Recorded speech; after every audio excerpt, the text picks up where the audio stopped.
you know? She really is like that. I was talking to her just before she went up, and I asked her, I said, hey, Lauren, what are you doing Saturday night? She says, I'm committing suicide. I said, what are you doing Friday night?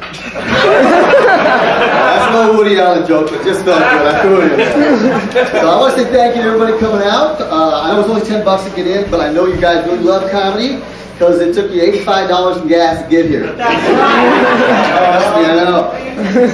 So I just turned 50. Hey.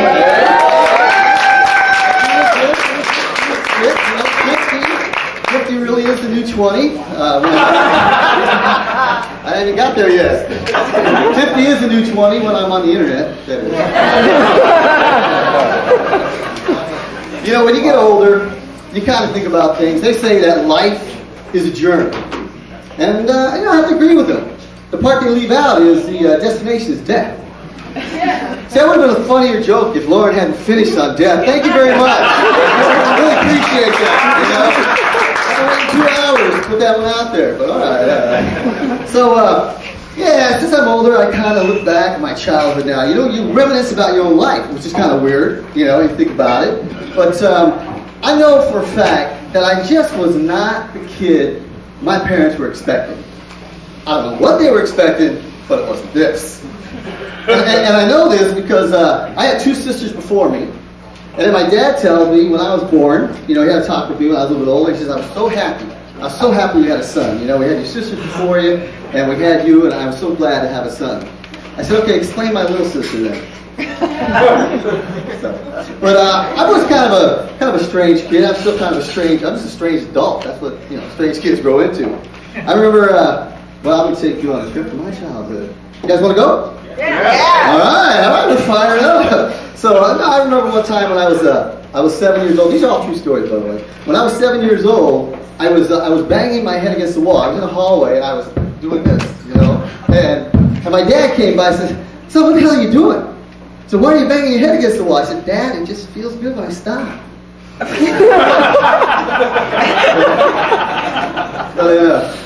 I remember one time when I was 15, my folks, they sat me down in the kitchen. They want to have a talk with me. Now, I don't know about you guys, in your house, if you sit down in the kitchen, that's a serious talk place, right? It's not the living room. You don't have serious talk in the living room. When you sit down in the kitchen, you know there's something going on. And my dad looked at me, he said, you know, because of my bizarre behavior, he said, "Son, are you on drugs?" I said, "Why? What you got?" Wasn't the right answer, you know. But no, I wasn't. I wasn't on drugs. Yeah, that was later. But I also remember another time when I was in the when I took a girl to her graduation prom day, and it was a black girl named Brazil, which there's no black people here to applaud. You know?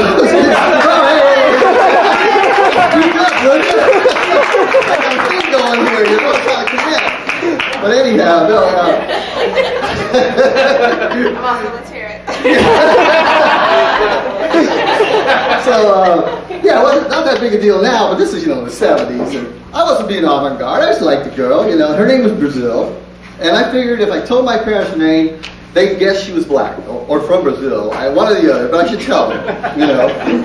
And so I sat my mom down in the kitchen. Yes. And I said to my mom, I said, "Mom, I just want to let you know, this girl I'm taking to the prom, her name is Brazil, and she's black." And my mom, well, let's just say she reacted poorly. And she said, "Wow, you ruined my whole day, my whole week, my whole life." She started crying, getting hysterics. I had to calm her down. I said, Mom, just relax. I have no intention to marry this woman, okay? We're just going to make a couple of kids, and I'm out of there. I think you got to know the right thing to say in those situations. That's all. But no, I do have some problems. There was one time in particular, I just felt very disconnected. I don't know if you guys have ever had that experience where you just feel disconnected with your own life. You know. Well, I know you do. I saw your act, but no, I don't mean that in a bad way. I'm empathizing there. But the crowd was loving me so there. But no, I was feeling very disconnected, and I was sitting in my room, and I'm looking at this lamp, and I go, I look at this lamp, it says lamp. It just doesn't feel like my lamp, you know? I'm looking at the TV set, and I'm just thinking, man, this TV set just doesn't feel like my TV set. I really want to be connected. I was getting nervous and worried. And so I started going through the closet, looking at my own clothes. I said, maybe something more personal. I said, Ron, I said, these clothes don't even look like my clothes.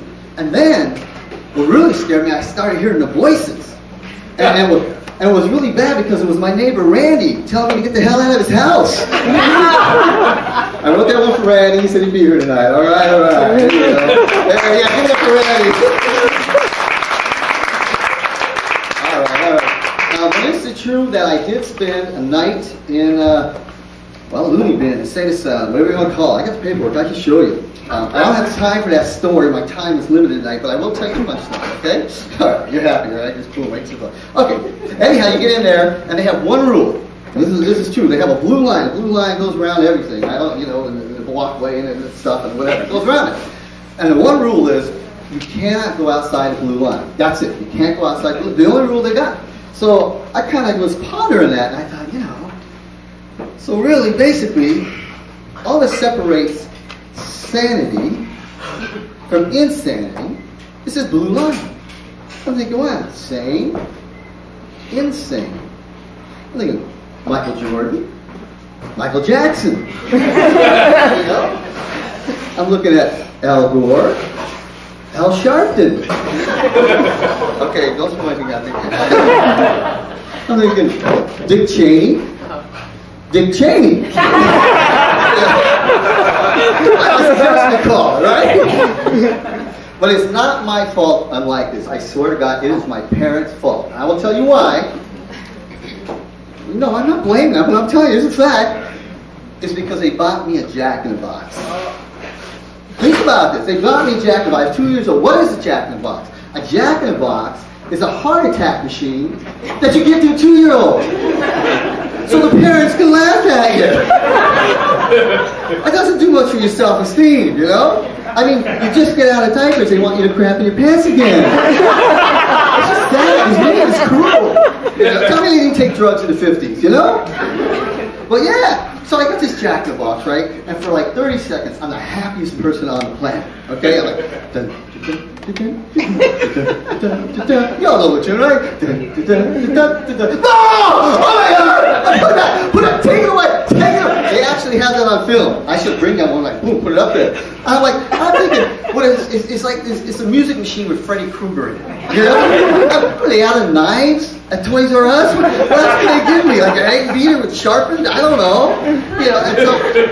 And the saddest thing about all that is like this is like a kid's first exposure to music, right? They're making their own music. So like you could be the next Jimi Hendrix, but like in 30 seconds you go from Jimi Hendrix to Jeffrey Dahmer, And because a Jack-in-the-Boxes are messing with people. They're creating serial killers right and left. I'm sure Menendez brothers had a Jack-in-the-Box, right? Yeah, Charles Manson, Jack-in-the-Box. George Bush, Jack-in-the-Box. Oh, I see, Democrats. All right, that's my time. I'm Max Martin. Thank you for listening and watching.